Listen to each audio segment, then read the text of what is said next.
बेटा, ये रमजान का राशन। बेटा वो सामने कैमरे में देखो।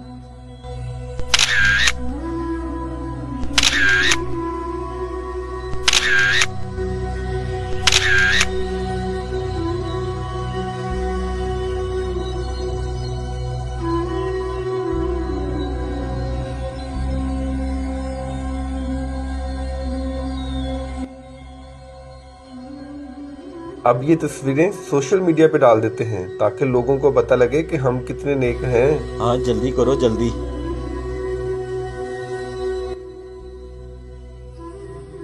बेटा, इन बदनुमा चेहरों को ना माशरे में जब भी खुद को नेक साबित करना होता है ना, तो इनको हम गरीबों के चेहरों की ज़रूरत पड़ती है। तो बेटा, ज़रूरत में किसी के काम आना ये भी एक नेकी है। तो तुमने एक नेक काम किया है।